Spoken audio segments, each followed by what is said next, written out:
wuxuu yidhi sagalay daliil caashaq iyo waa dareen dhabahe allaylehe daraadda wax badan kuu dunuunacayee dermanagii xishood iyo dadnimo duni intay raacdo dadaal badan dulqaad iyo sabaan gaari lagu doorto duco waalid deeqaan dhammaan daacadnimo waartay deganaansho iyo haybad iyo dowladnimo buuxda dabacsani jalleecada markaad hadal i deeqsiiso qalbigan kasii daawadaa farax daraaddii adigaa dubaaq iyo xiskaba iigu daabacane dugsi lama huraanee naftaa daacad kuu jecele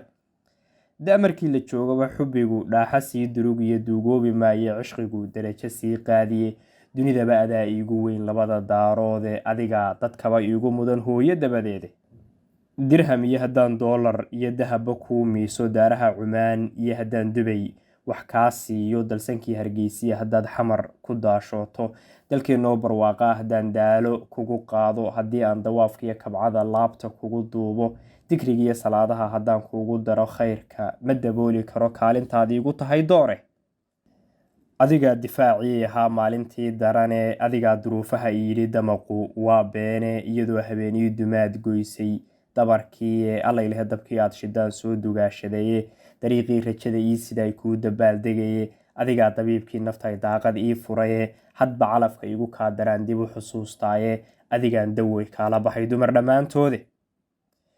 daawus la moodiyey niyada kaaga doogsadaye mar dabeecadaadoo qudhaan hadalka daayaaye dacwad kuuma quuriyo waxaad adigu diidaaye dibnahayga kuma koobi karo roobkan ii daaye hadba daayinkaan uga naqaada dabagalkeeniiye wixii aad daryeelii ahayd kuugumaan darine daruur aniga ii hoortay iyo deeqa laa tahaye